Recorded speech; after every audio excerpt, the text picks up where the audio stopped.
ਸਤਨਾਮ। ਧੰਨ ਵਾਹਿਗੁਰੂ ਸਾਹਿਬ ਜੀ। ਮਨ ਲੋਚੈ ਹਰਿ ਮਿਲਣ ਕੋ, ਕਿਉ ਦਰਸ਼ਨ ਪਾਈਆ। ਮੈਂ ਲਖ ਵਿੜਤੇ ਸਾਹਿਬਾ, ਜੇ ਬਿੰਦ ਬੁਲਾਈਆਂ। ਮੈਂ ਚਾਰੇ ਕੁੰਡਾਂ ਭਾਲੀਆਂ, ਤੁਧ ਜੇ ਵੱਡ ਨਾ ਸਾਈਆਂ। ਮੈਂ ਦਸਹੋ ਮਾਰਗ ਸੰਤ ਹੋ, ਕਿਉ ਪ੍ਰਭੂ ਮਿਲਾਈਆਂ। ਬਹੁ ਸ਼ਾਸਤਰ ਬਹੁ ਸਿਮਰਤੀ, ਪੇਖੇ ਸਰਬ ਢੰਡੋਲ। ਪੂਜਸ ਨਾਹੀ ਹਰਿ ਹਰਿ, ਨਾਨਕ ਨਾਮ ਅਮੋਲ। ਸਗਲ ਦੁਆਰ ਕੋ ਛਾਡ ਕੇ, ਗਹਿਓ ਤੁਹਾਰੋ ਦੁਆਰ। ਬਾਹੇ ਗਹੇ ਕੀ ਲਾਜ ਅਸ, ਗੋਬਿੰਦ ਦਾਸ ਤੁਹਾਰ। ਬਾਹੇ ਗਹੇ ਕੀ ਲਾਜ ਅਸ, ਗੋਬਿੰਦ ਦਾਸ ਤੁਹਾਰ। ਚਵਰ ਸ਼ਵਰ ਤਖਤ ਦੇ ਮਾਲਕ ਧੰਨ ਧੰਨ ਸਤਿਗੁਰੂ ਸ੍ਰੀ ਗੁਰੂ ਗ੍ਰੰਥ ਸਾਹਿਬ ਮਹਾਰਾਜ ਸੱਚੇ ਪਾਤਸ਼ਾਹ ਜੀ ਦੇ ਪਾਵਨ ਪਵਿੱਤਰ ਹਜ਼ੂਰੀ ਦੇ ਅੰਦਰ ਬਾਲਾ ਪ੍ਰੀਤਮ ਦੁਖ ਨਿਵਾਰਨ ਸਤਿਗੁਰੂ ਧੰਨ ਗੁਰੂ ਹਰਿਕ੍ਰਿਸ਼ਨ ਸਾਹਿਬ ਸੱਚੇ ਪਾਤਸ਼ਾਹ ਜੀ ਦੇ ਪਾਵਨ ਪਵਿੱਤਰ ਪਾਤਸ਼ਾਹੀ ਅਸਥਾਨ ਦੇ ਅੰਦਰ ਜੁੜ ਕਰਕੇ ਆਪ ਸਭ ਸੰਗਤ ਸਤਿਗੁਰੂ ਦੀ ਬਖਸ਼ਿਸ਼ ਦੇ ਪਾਤਰ ਬਣ ਰਹੇ ਹੋ। ਸਤਿਗੁਰੂ ਨੇ ਸ਼ਬਦ ਵਿਚਾਰ ਵਾਸਤੇ ਜੋ ਸਮਾਂ ਝੋਲੀ ਵਿੱਚ ਪਾਇਆ, ਉਸ ਸਮੇਂ ਨੂੰ ਸਫਲਾ ਬਣਾਉਂਦੇ ਹੋਏ ਆਓ ਸਭ ਤੋਂ ਪਹਿਲਾਂ ਧੰਨ ਸਤਿਗੁਰੂ ਗੁਰੂ ਗ੍ਰੰਥ ਸਾਹਿਬ ਸੱਚੇ ਪਾਤਸ਼ਾਹ ਜੀ ਨੂੰ ਸਨਮੁਖ ਦੋਵੇਂ ਹੱਥ ਜੋੜ ਕਰਕੇ ਗੁਰੂ ਹਰਿਕ੍ਰਿਸ਼ਨ ਸਾਹਿਬ ਸੱਚੇ ਪਾਤਸ਼ਾਹ ਜੀ ਨੂੰ ਹਾਜ਼ਰ ਨਾਜ਼ਰ ਜਾਣਦੇ ਹੋਏ ਪ੍ਰੇਮ ਸਹਿਤ ਉਚਾਰਨ ਕਰੀਏ। ਦੋਵੇਂ ਹੱਥ ਜੋੜ ਕੇ ਪ੍ਰੇਮ ਸਹਿਤ ਉਚਾਰਨ ਕਰੋ ਜੀ। ਵਾਹਿਗੁਰੂ ਜੀ ਕਾ ਖਾਲਸਾ, ਵਾਹਿਗੁਰੂ ਜੀ ਕੀ ਫਤਿਹ। ਧੁਰੋਂ ਦਰਗਾਹੋਂ ਆਈ ਹੋਈ ਉਸ ਅਕਾਲੀ ਬਾਣੀ ਦੀ ਧੰਨ ਸਤਿਗੁਰੂ ਗੁਰੂ ਗ੍ਰੰਥ ਸਾਹਿਬ ਮਹਾਰਾਜ ਸੱਚੇ ਪਾਤਸ਼ਾਹ ਜੀ ਦੀ ਪਾਵਨ ਬਾਣੀ ਦੀ ਵਿਚਾਰ ਗੁਰਦੁਆਰਾ ਬੰਗਲਾ ਸਾਹਿਬ ਤੋਂ ਰੋਜ਼ਾਨਾ ਆਪ ਸਭ ਸੰਗਤ ਸਰਵਣ ਕਰਦੇ ਹੋ। ਜਿਸ ਪਾਵਨ ਬਾਣੀ ਦੇ ਵਿੱਚੋਂ ਜਿਸ ਪੌੜੀ ਦੀ ਵਿਚਾਰ ਅੱਜ ਸਤਿਗੁਰੂ ਨੇ ਸੀਸ ਤੇ ਮਿਹਰ ਭਰਿਆ ਹੱਥ ਰੱਖ ਕੇ ਕਰਵਾਉਣੀ ਹੈ, ਉਹ ਜਪਜੀ ਸਾਹਿਬ ਜੀ ਦੀ 9ਵੀਂ ਪੌੜੀ ਦਾ ਸ਼ਬਦ ਆਪ ਜੀ ਨੇ ਸਿੰਘ ਸਾਹਿਬ ਜੀ ਪਾਸੋਂ ਸਰਵਣ ਕੀਤਾ। ਜਪਜੀ ਸਾਹਿਬ ਦੇ ਅੰਦਰ ਇਹ ਜੋ 4 ਪੌੜੀਆਂ ਨੇ, ਜਿਹਦੇ ਅੰਦਰ ਸਤਿਗੁਰੂ ਗੁਰੂ ਨਾਨਕ ਸਾਹਿਬ ਮਹਾਰਾਜ ਜੀ ਨੇ ਸੁਣਨ ਦਾ ਮਹਾਤਮ ਦੱਸਿਆ, ਸੁਣਿਆ ਸ਼ਬਦ ਦੀ ਵਰਤੋਂ ਕੀਤੀ। ਕਿਉਂਕਿ ਅਧਿਆਤਮ ਦੇ ਰਸਤੇ ਦੇ ਉੱਤੇ ਪਰਮਾਤਮਾ ਦੀ ਬ੍ਰਹਮ ਦੀ ਸੋਝੀ ਵਾਸਤੇ 3 ਪੜਾਅ ਨੇ। ਸਭ ਤੋਂ ਪਹਿਲਾ ਪੜਾਅ ਹੈ ਸਰਵਣ ਦਾ, ਦੂਸਰਾ ਮੰਨਣ ਦਾ, ਤੀਸਰਾ ਨਿਧਿਆਸਨ ਦਾ। ਜਦੋਂ ਬੰਦਾ ਭਗਤੀ ਦੇ ਰਾਹ ਤੇ ਤੁਰਦਾ ਹੈ, ਪਰਮਾਤਮਾ ਦੇ ਰਾਹ ਤੇ ਤੁਰਦਾ ਹੈ, ਪਹਿਲਾਂ ਪਰਮਾਤਮਾ ਦੇ ਗੁਣਾਂ ਨੂੰ ਸੁਣ ਕਰਕੇ ਪਰਮਾਤਮਾ ਨਾਲ ਪ੍ਰੇਮ ਪੈਂਦਾ ਹੈ। ਜਦੋਂ ਸਤਿਗੁਰੂ ਦੀ ਬਾਣੀ ਦੇ ਵਿੱਚੋਂ ਪ੍ਰੇਮ ਭਰੇ ਬਚਨ ਸੁਣਦੇ ਹਾਂ ਵੀ ਸ਼੍ਰੀ ਹਰਿਕ੍ਰਿਸ਼ਨ ਧਿਆਈਐ, ਜਿਸ ਡਿਠੈ ਸਭ ਦੁਖ ਜਾਏ, ਕਿ ਗੁਰੂ ਹਰਿਕ੍ਰਿਸ਼ਨ ਸਾਹਿਬ ਸੱਚੇ ਪਾਤਸ਼ਾਹ ਉਹਨਾਂ ਦਾ ਐਸਾ ਪ੍ਰਤਾਪੀ ਚਿਹਰਾ, ਐਸੇ ਪ੍ਰਤਾਪੀ ਮੂਰਤ ਹੈ ਕਿ ਸੱਚੇ ਪਾਤਸ਼ਾਹ ਜੀ ਦੇ ਦੀਦਾਰੇ ਕੀਤਿਆਂ ਹੀ ਦੁੱਖ ਦੂਰ ਹੋ ਜਾਂਦੇ ਨੇ। ਜਦੋਂ ਸਤਿਗੁਰੂ ਦੀ ਵਡਿਆਈ ਸੁਣਦੇ ਆ, ਫਿਰ ਸਤਿਗੁਰੂ ਦੇ ਉੱਤੇ ਭਰੋਸਾ ਵੱਝਦਾ ਹੈ। ਇਸ ਕਰਕੇ ਪਰਮਾਤਮਾ ਦੇ ਰਾਹ ਤੇ ਤੁਰਨ ਵਾਸਤੇ ਸਭ ਤੋਂ ਪਹਿਲਾ ਪੜਾਅ ਹੈ ਪਰਮਾਤਮਾ ਦੇ ਗੁਣਾਂ ਨੂੰ ਸੁਣਨ ਦਾ। ਫਿਰ ਸੁਣ ਕਰਕੇ ਮਨ ਵਿੱਚ ਵਸਾ ਕਰਕੇ ਉਹਨਾਂ ਤੇ ਭਰੋਸਾ ਰੱਖ ਕੇ ਮੰਨਣ ਦਾ, ਤੇ ਪਰਮਾਤਮਾ ਨੂੰ ਹਾਜ਼ਰ ਨਾਜ਼ਰ ਜਾਣ ਕਰਕੇ ਮਨ ਵਿੱਚ ਭਰੋਸਾ ਧਾਰ ਕੇ ਮੰਨ ਕੇ ਫਿਰ ਨਿਧਿਆਸਨ ਪਰਮਾਤਮਾ ਦੇ ਨਾਮ ਦਾ ਅਭਿਆਸ ਕਰਨ ਦਾ। ਧੰਨ ਗੁਰੂ ਅੰਗਦ ਦੇਵ ਸੱਚੇ ਪਾਤਸ਼ਾਹ ਜੀ ਨੂੰ ਗੁਰੂ ਕਿਆਂ ਸਿੱਖਾਂ ਨੇ ਪ੍ਰਸ਼ਨ ਕੀਤਾ ਕਿ ਸੱਚੇ ਪਾਤਸ਼ਾਹ, ਜਪਜੀ ਸਾਹਿਬ ਜੀ ਦੀ ਬਾਣੀ ਦੇ ਅੰਦਰ ਬਚਨ ਆਉਂਦੇ, ਕਿਵ ਸਚਿਆਰਾ ਹੋਈ ਹੈ, ਕਿਵ ਕੂੜੈ ਟੁੱਟੈ ਪਾਲ, ਹੁਕਮ ਰਜਾਈ ਚੱਲਣਾ ਨਾਨਕ ਲਿਖਿਆ ਨਾਲ। ਸੰਸਾਰ ਦੇ ਤਖਤੇ ਦੇ ਉੱਤੇ ਵਿਅਕਤੀ ਸਚਿਆਰ ਪਦ ਦੀ ਪ੍ਰਾਪਤੀ ਕਿਵੇਂ ਕਰ ਸਕਦਾ ਹੈ, ਸਚਿਆਰਤਾ ਨੂੰ ਕਿਵੇਂ ਹਾਸਲ ਹੋ ਸਕਦਾ ਹੈ? ਸਤਿਗੁਰੂ ਗੁਰੂ ਨਾਨਕ ਸਾਹਿਬ ਮਹਾਰਾਜ ਸੱਚੇ ਪਾਤਸ਼ਾਹ ਜੀ ਨੇ ਅੱਗੇ ਜਵਾਬ ਵੀ ਦਿੱਤਾ ਹੈ ਕਿ ਉਸ ਪਰਮਾਤਮਾ ਦੀ ਰਜ਼ਾ ਵਿੱਚ ਚੱਲਣ ਵਾਲਾ, ਪਰਮਾਤਮਾ ਦੇ ਹੁਕਮ ਦੇ ਵਿੱਚ ਚੱਲਣ ਵਾਲਾ ਸਚਿਆਰ ਪਦ ਨੂੰ ਪ੍ਰਾਪਤ ਹੁੰਦਾ ਹੈ। ਪਰ ਪਾਤਸ਼ਾਹ ਜੀ, ਉਸ ਪਰਮਾਤਮਾ ਦੇ ਹੁਕਮ ਦੇ ਵਿੱਚ, ਪਰਮਾਤਮਾ ਦੀ ਰਜ਼ਾ ਦੇ ਵਿੱਚ ਵਿਅਕਤੀ ਕਿਵੇਂ ਚੱਲ ਸਕਦਾ ਹੈ? ਤੇ ਧੰਨ ਗੁਰੂ ਅੰਗਦ ਦੇਵ ਸੱਚੇ ਪਾਤਸ਼ਾਹ ਜੀ ਨੇ ਉੱਥੇ ਕਿਰਪਾ ਕਰਕੇ ਇਹ ਬਚਨ ਕੀਤੇ ਵੀ ਸਿੱਖੋ, ਨੌਦਾ ਭਗਤੀ ਜਿਹੜਾ ਵੀ ਵਿਅਕਤੀ ਆਪਣੇ ਜੀਵਨ ਵਿੱਚ ਕਮਾਉਂਦਾ ਹੈ ਉਹ ਸਚਿਆਰਤਾ ਨੂੰ ਪ੍ਰਾਪਤ ਹੁੰਦਾ ਹੈ, ਸਚਿਆਰ ਬਣ ਜਾਂਦਾ ਹੈ, ਖਾਲਸਾ ਬਣ ਜਾਂਦਾ ਹੈ। ਖਾਲਸਾ ਜੀ, ਨੌਦਾ ਭਗਤੀ ਭਾਵ 9 ਤਰੀਕੇ ਦੀ ਭਗਤੀ, ਜਿਹੜੀ 9 ਤਰੀਕੇ ਦੀ ਭਗਤੀ ਸਤਿਗੁਰੂ ਨੇ ਕਿਹਾ ਵੀ ਸਿੱਖ ਨੇ ਰੋਜ਼ ਕਰਨੀ ਹੈ, ਉਹਦੇ ਵਿੱਚ ਵੀ ਸਭ ਤੋਂ ਪਹਿਲਾਂ ਸਰਵਣ ਭਗਤੀ ਹੈ। ਪ੍ਰਥਮ ਅਸਥਾਨ ਤੇ ਸੁਣਨ ਦੀ ਭਗਤੀ ਨੂੰ ਸਭ ਤੋਂ ਪਹਿਲਾ ਸਥਾਨ ਦਿੱਤਾ। ਜਿਹੜਾ ਵਿਅਕਤੀ ਰੋਜ਼ਾਨਾ ਪਰਮਾਤਮਾ ਦੇ ਗੁਣ ਸੁਣਦਾ ਹੈ, ਕੀਰਤਨ ਸੁਣਦਾ ਹੈ, ਕਥਾ ਸੁਣਦਾ ਹੈ, ਗੁਰਬਾਣੀ ਦਾ ਪਾਠ ਸੁਣਦਾ ਹੈ, ਗੁਰਬਾਣੀ ਦੀ ਵਿਚਾਰ ਸੁਣਦਾ ਹੈ, ਗੁਰਬਾਣੀ ਨੂੰ ਸੁਣਨਾ, ਪਰਮਾਤਮਾ ਦੇ ਗੁਣਾਂ ਨੂੰ ਸੁਣਨਾ, ਇਹ ਵੀ ਆਪਣੇ ਆਪ ਦੇ ਵਿੱਚ ਸਭ ਤੋਂ ਸ੍ਰੇਸ਼ਟ ਤੇ ਉੱਤਮ ਭਗਤੀ ਹੈ। ਪ੍ਰਥਮ ਭਗਤੀ ਹੈ ਸਰਵਣ ਭਗਤੀ। ਦੂਸਰੇ ਅਸਥਾਨ ਤੇ ਧੰਨ ਗੁਰੂ ਅੰਗਦ ਦੇਵ ਸੱਚੇ ਪਾਤਸ਼ਾਹ ਜੀ ਨੇ ਬਚਨ ਕੀਤੇ, ਦੂਸਰੀ ਹੈ ਕੀਰਤਨ ਭਗਤੀ। ਜਦੋਂ ਗੁਰੂ ਕੀ ਹਜ਼ੂਰੀ ਦੇ ਵਿੱਚ ਗੁਰੂ ਕੇ ਕੀਰਤਨੀਏ ਗੁਰਬਾਣੀ ਦਾ ਰਸ ਭਿੰਨਾ ਕੀਰਤਨ ਕਰਦੇ ਨੇ, ਤੇ ਜਾਂ ਸੰਗਤ ਦਰਬਾਰ ਦੇ ਵਿੱਚ ਸਤਿਗੁਰੂ ਦੀ ਹਜ਼ੂਰੀ ਵਿੱਚ ਬੈਠ ਕਰਕੇ ਕੀਰਤਨ ਸੁਣਦੀ ਹੈ, ਕੀਰਤਨ ਕਰਨਾ ਤੇ ਕੀਰਤਨ ਸੁਣਨਾ ਇਹ ਵੀ ਪ੍ਰਮਾਤਮਾ ਦੀ ਭਗਤੀ ਹੈ।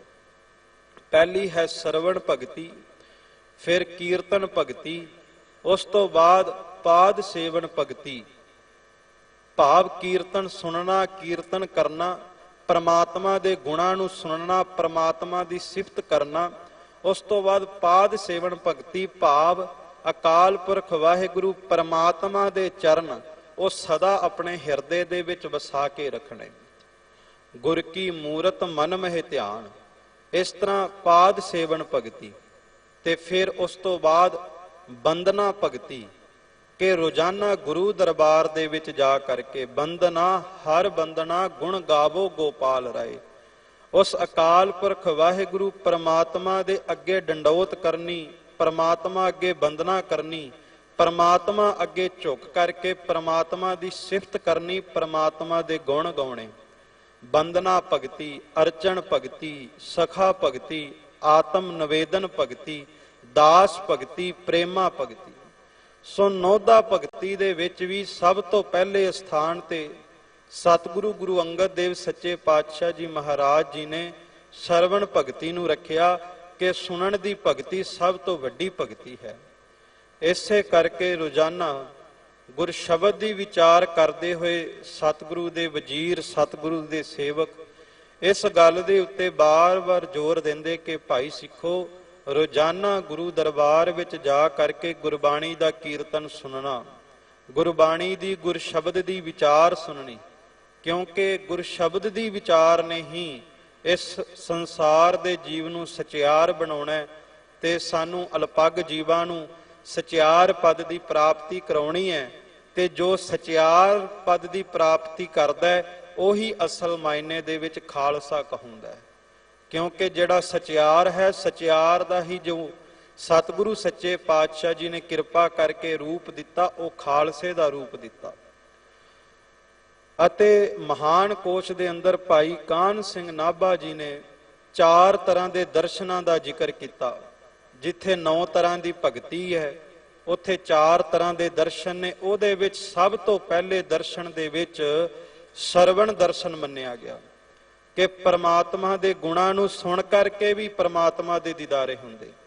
ਜਦੋਂ ਅਸੀਂ ਗੁਰੂ ਗ੍ਰੰਥ ਸਾਹਿਬ ਮਹਾਰਾਜ ਜੀ ਦੇ ਸਹਿਜ ਪਾਠ ਕਰਦੇ, ਸਤਿਗੁਰੂ ਸੱਚੇ ਪਾਤਸ਼ਾਹ ਜੀ ਦੀ ਬਾਣੀ ਦੇ ਵਿੱਚੋਂ ਰੱਬ ਦੇ ਗੁਣ ਸੁਣਦੇ, ਰੱਬ ਦੇ ਗੁਣ ਗਾਉਂਦੇ ਆ, ਉਦੋਂ ਫਿਰ ਪਰਮਾਤਮਾ ਦੇ ਦੀਦਾਰੇ ਹੁੰਦੇ ਨੇ ਗੁਣਾਂ ਨੂੰ ਸੁਣ ਕਰਕੇ।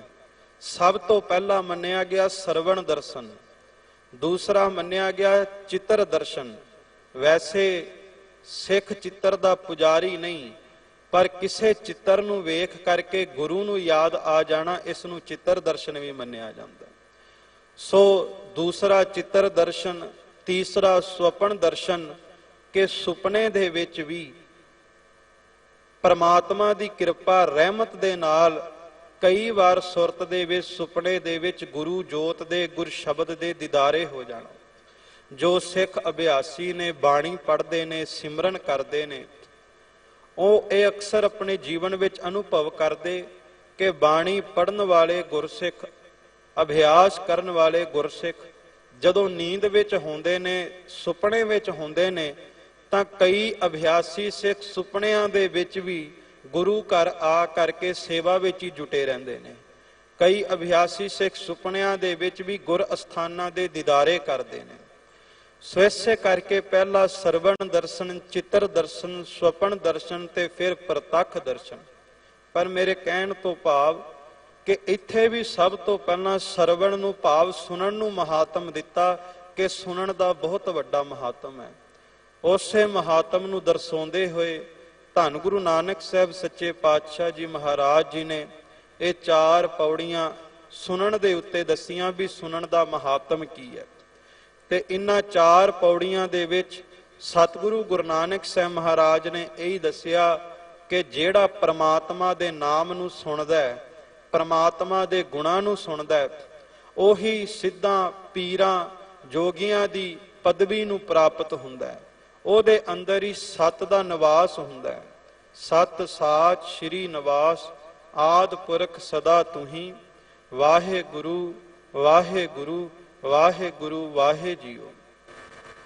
ਤੇ ਜਿਹੜਾ ਹੀ ਪ੍ਰਮਾਤਮਾ ਦੇ ਨਾਮ ਨੂੰ ਸੁਣਦਾ ਹੈ, ਗੁਰੂ ਕੀ ਬਾਣੀ ਨੂੰ ਸੁਣਦਾ ਹੈ, ਪ੍ਰਮਾਤਮਾ ਦੇ ਗੁਣਾਂ ਨੂੰ ਸੁਣਦਾ ਹੈ ਤੇ ਪ੍ਰਮਾਤਮਾ ਦੇ ਗੁਣ ਗਾਉਂਦਾ ਹੈ, ਉਹਦੇ ਉੱਤੇ ਨਾ ਕਾਲ ਦਾ ਪ੍ਰਭਾਵ ਪੈਂਦਾ ਤੇ ਨਾ ਹੀ ਦੁੱਖਾਂ ਦਾ ਪ੍ਰਭਾਵ ਪੈਂਦਾ। ਅਤੇ ਖਾਲਸਾ ਜੀ, ਇਸ ਪੌੜੀਆਂ ਦੇ ਵਿੱਚ ਸਤਿਗੁਰੂ ਗੁਰੂ ਨਾਨਕ ਸਾਹਿਬ ਮਹਾਰਾਜ ਸੱਚੇ ਪਾਤਸ਼ਾਹ ਜੀ ਨੇ ਜੋ ਅਪਾਰ ਬਖਸ਼ਿਸ਼ ਰਹਿਮਤ ਕੀਤੀ ਹੈ, ਜਿੱਥੇ ਸੁਣਨ ਦਾ ਮਹਾਤਮ ਵੀ ਦੱਸਿਆ, ਉੱਥੇ ਵੀ ਦੱਸਿਆ ਵੀ ਸੁਣਨ ਤੋਂ ਬਾਅਦ ਪਰਮਾਤਮਾ ਦੇ ਪਿਆਰੇ ਨੂੰ, ਜਿਹੜਾ ਪਰਮਾਤਮਾ ਦੇ ਗੁਣ ਸੁਣਦਾ ਹੈ, ਉਹਨੂੰ ਇੱਕ ਅਵਸਥਾ ਪ੍ਰਾਪਤ ਹੁੰਦੀ ਹੈ ਵਿਗਾਸ ਦੀ। ਵਿਗਾਸ ਤੋਂ ਭਾਵ ਸਦਾ ਖੇੜੇ ਵਿੱਚ ਰਹਿਣਾ, ਸਦਾ ਖਿੜਿਆ ਰਹਿਣਾ। ਤੇ ਜਦੋਂ ਵਿਗਾਸ ਦੀ ਅਵਸਥਾ ਪ੍ਰਾਪਤ ਹੁੰਦੀ ਹੈ, ਉਹ ਇਸ ਗੱਲ ਦੀ ਨਿਸ਼ਾਨੀ ਹੈ ਵੀ ਤੂੰ ਹੁਣ ਰੱਬ ਦਾ ਭਗਤ ਹੋ ਗਿਆ, ਰੱਬ ਦਾ ਭਗਤ ਬਣ ਗਿਆ। ਕਿਉਂਕਿ ਦੁਨੀਆ ਦੇ ਵਿੱਚ ਅਕਸਰ ਲੋਕ ਮੁਰਝਾਏ ਰਹਿੰਦੇ, ਸੰਸਾਰ ਦੀਆਂ ਚਿੰਤਾਵਾਂ ਦੇ ਵਿੱਚ, ਪਰੇਸ਼ਾਨੀਆਂ ਦੇ ਵਿੱਚ, ਤਕਲੀਫਾਂ ਦੇ ਵਿੱਚ ਹਰ ਇੱਕ ਵਿਅਕਤੀ ਮੁਰਝਾਇਆ ਹੈ। ਪਰ ਦੁਨੀਆ ਦੀ ਤਕਲੀਫਾਂ ਪਰੇਸ਼ਾਨੀਆਂ ਦੇ ਵਿੱਚ ਵੀ ਜੇ ਕੋਈ ਖੇੜੇ ਵਿੱਚ ਹੈ, ਵਿਗਾਸ ਵਿੱਚ ਹੈ, ਤੇ ਪਰਮਾਤਮਾ ਦਾ ਭਗਤ ਹੈ, ਪਰਮਾਤਮਾ ਦਾ ਪਿਆਰਾ ਹੈ, ਜਿਹੜਾ ਮਾਇਆ ਦੇ ਪ੍ਰਭਾਵ ਤੋਂ ਨਿਰਲੇਪ ਰਹਿ ਕਰਕੇ ਪਰਮਾਤਮਾ ਦੇ ਹੁਕਮ ਵਿੱਚ ਚੱਲ ਕਰਕੇ ਸਦਾ ਖਿੜਿਆ ਰਹਿ ਰਿਹਾ। ਇਸੇ ਕਰਕੇ ਗੁਰੂ ਅਮਰਦਾਸ ਸਾਹਿਬ ਸੱਚੇ ਪਾਤਸ਼ਾਹ ਜੀ ਨੇ ਵੀ ਬਚਨ ਕੀਤੇ ਵੀ ਜਦੋਂ ਰੱਬ ਦੀ ਮਿਹਰ ਹੋ ਜਾਂਦੀ ਹੈ, ਰੱਬ ਦਾ ਭਗਤ ਹੋ ਜਾਂਦਾ ਹੈ ਕੋਈ, ਕਹੈ ਨਾਨਕ ਗੁਰ ਪ੍ਰਸਾਦੀ ਜਿਨ੍ਹਾਂ ਲਿਵ ਲਾਗੀ ਤੈਨੀ ਵਿੱਚੇ ਮਾਇਆ ਪਾਇਆ। ਜਦੋਂ ਰੱਬ ਦੀ ਮਿਹਰ ਹੋ ਜਾਂਦੀ ਹੈ, ਜਦੋਂ ਰੱਬ ਦੀ ਮਿਹਰ ਦੇ ਨਾਲ ਪਰਮਾਤਮਾ ਦੇ ਨਾਮ ਵਿੱਚ ਸੁਰਤ ਜੁੜ ਜਾਂਦੀ ਹੈ, ਤੇ ਵਿਅਕਤੀ ਸੰਸਾਰ ਦੀ ਮਾਇਆ ਵਿੱਚ ਰਹਿ ਕਰਕੇ, ਸੰਸਾਰ ਦੀ ਮਾਇਆ ਤੋਂ ਨਿਰਲੇਪ ਹੋ ਕੇ ਨਿਰੰਕਾਰ ਨੂੰ ਹਾਸਲ ਜ਼ਰੂਰ ਕਰਦਾ ਹੈ। ਨਿਰੰਕਾਰ ਦੇ ਨਾਮ ਦੀ ਪ੍ਰਾਪਤੀ ਹੁੰਦੀ ਹੈ। ਸੋ ਜਿੱਥੇ ਸੁਣਨ ਬਾਰੇ ਸਤਿਗੁਰੂ ਗੁਰੂ ਨਾਨਕ ਸਾਹਿਬ ਦੱਸਦੇ ਇਹ ਵੀ ਦੱਸਿਆ ਵੀ ਭਗਤ ਬਣਦਾ ਪ੍ਰਮਾਤਮਾ ਦੇ ਨਾਮ ਨੂੰ ਸੁਣ ਕੇ, ਤੇ ਭਗਤ ਨੂੰ ਅਵਸਥਾ ਪ੍ਰਾਪਤ ਹੁੰਦੀ ਹੈ ਵਿਗਾਸ ਦੀ, ਖੇੜੇ ਦੀ। ਤੇ ਕਹਿੰਦੇ ਜਦੋਂ ਵਿਗਾਸ ਦੀ, ਖੇੜੇ ਦੀ ਅਵਸਥਾ ਪ੍ਰਾਪਤ ਹੁੰਦੀ ਹੈ, ਉਦੋਂ ਫਿਰ ਸਭ ਤੋਂ ਵੱਡੀ ਦਾਤ, ਜਿਸ ਦਾਤ ਕਰਕੇ ਹਰ ਇੱਕ ਵਿਅਕਤੀ ਭੱਜ ਰਿਹਾ ਹੈ ਵੀ ਦੁੱਖਾਂ ਤੋਂ ਛੁਟਕਾਰਾ ਹੋ ਜਾਵੇ, ਦੁੱਖਾਂ ਦੀ ਬੰਦ ਖਲਾਸੀ ਹੋ ਜਾਵੇ, ਦੁੱਖਾਂ ਤੋਂ ਮੁਕਤੀ ਹੋ ਜਾਵੇ। ਕਹਿੰਦੇ ਜਦੋਂ ਪਰਮਾਤਮਾ ਦੇ ਨਾਮ ਨੂੰ ਸੁਣਨ ਲੱਗ ਪਿਆ, ਜਦੋਂ ਪਰਮਾਤਮਾ ਦਾ ਭਗਤ ਹੋ ਗਿਆ, ਜਦੋਂ ਪਰਮਾਤਮਾ ਦੇ ਭਗਤ ਨੂੰ ਵਿਗਾਸ ਦੀ ਅਵਸਥਾ ਪ੍ਰਾਪਤ ਹੋ ਗਈ, ਉਦੋਂ ਫਿਰ ਦੁੱਖ ਪਾਪ ਕਾ ਨਾਸ, ਦੁੱਖਾਂ ਤੇ ਪਾਪਾਂ ਦਾ ਵੀ ਨਾਸ ਹੋ ਜਾਂਦਾ। ਸੋ ਸਤਿਗੁਰੂ ਗੁਰੂ ਨਾਨਕ ਸਾਹਿਬ ਮਹਾਰਾਜ ਸੱਚੇ ਪਾਤਸ਼ਾਹ ਜੀ ਕੀ ਉਪਦੇਸ਼ ਕਰਦੇ ਨੇ, ਆਓ ਸਤਿਗੁਰੂ ਗੁਰੂ ਨਾਨਕ ਸਾਹਿਬ ਮਹਾਰਾਜ ਸੱਚੇ ਪਾਤਸ਼ਾਹ ਜੀ ਨੂੰ ਹਾਜ਼ਰ ਨਾਜ਼ਰ ਜਾਣ ਕੇ ਉਸ ਪੌੜੀ ਦੀ ਵਿਚਾਰ ਨੂੰ ਆਰੰਭ ਕਰੀਏ। ਸਤਿਗੁਰੂ ਗੁਰੂ ਸਾਹਿਬ ਬਚਨ ਕਰਦੇ ਨੇ, ਸੁਣਿਆ ਈਸਰ ਬਰਮਾ ਇੰਦ। ਸ਼੍ਰੀ ਅਮੀਰ ਭੰਡਾਰ ਦੇ ਵਿੱਚ ਜੋ ਨਿਰਮਲੇ ਸੰਪਰਦਾਇ ਦਾ ਗੁਰੂ ਗ੍ਰੰਥ ਸਾਹਿਬ ਜੀ ਦਾ ਟੀਕਾ ਹੈ, ਉਸ ਵਿੱਚ ਇਹਨਾਂ ਪੌੜੀਆਂ ਦੇ ਅਰਥ ਕੀਤੇ ਗਏ ਕਿ ਸਤਿਗੁਰੂ ਗੁਰੂ ਨਾਨਕ ਸਾਹਿਬ ਮਹਾਰਾਜ ਸੱਚੇ ਪਾਤਸ਼ਾਹ ਜੀ ਨੂੰ ਸਿੱਧਾ ਨੇ ਪ੍ਰਸ਼ਨ ਕੀਤਾ ਕਿ ਪਾਤਸ਼ਾਹ, ਸਤਿਗੁਰੂ ਗੁਰੂ ਨਾਨਕ ਸਾਹਿਬ ਮਹਾਰਾਜ ਨੂੰ ਪੁੱਛਦੇ ਨੇ ਕਿ ਆਪ ਜੀ ਨੇ ਦੱਸਿਆ ਵੀ ਪਰਮਾਤਮਾ ਦੇ ਨਾਮ ਨੂੰ ਜਪੋ, ਪਰਮਾਤਮਾ ਦੇ ਨਾਮ ਦੀ ਕਲਾ ਦੁਨੀਆ ਦੇ ਵਿੱਚ ਵਰਤ ਰਹੀ ਹੈ, ਹਰ ਇੱਕ ਵਸਤੂ ਪਰਮਾਤਮਾ ਦੇ ਨਾਮ ਦੇ ਵਿੱਚ ਚੱਲ ਰਹੀ ਹੈ, ਹੁਕਮ ਦੇ ਵਿੱਚ ਚੱਲ ਰਹੀ ਹੈ, ਪਰ ਨਾਮ ਦਾ ਮਹਾਤਮ ਕੀ ਹੈ? ਇੱਥੇ ਇਤਨੀਆਂ ਸਾਧਨਾ ਵਾਲੇ ਸਿੱਧ ਬੈਠੇ ਨੇ, ਪੀਰ ਬੈਠੇ ਨੇ, ਦੁਨੀਆ ਬਣਾਉਣ ਵਾਲੇ ਈਸ਼ਰ ਵੀ ਹੈ, ਬ੍ਰਹਮਾ ਵੀ ਮੰਨਿਆ ਗਿਆ, ਇੰਦ ਤਿੰਨ ਮੰਨੇ ਗਏ, ਬ੍ਰਹਮਾ ਵਿਸ਼ਨ ਮਹੇਸ਼ ਤਿੰਨ ਮੰਨੇ ਗਏ ਵੀ ਇੱਕ ਸੰਸਾਰ ਦੀ ਉਤਪਤੀ ਕਰ ਰਿਹਾ ਹੈ, ਇੱਕ ਸੰਸਾਰ ਦੀ ਪਾਲਣਾ ਕਰ ਰਿਹਾ, ਇੱਕ ਸੰਸਾਰ ਨੂੰ ਸਮੇਟ ਰਿਹਾ।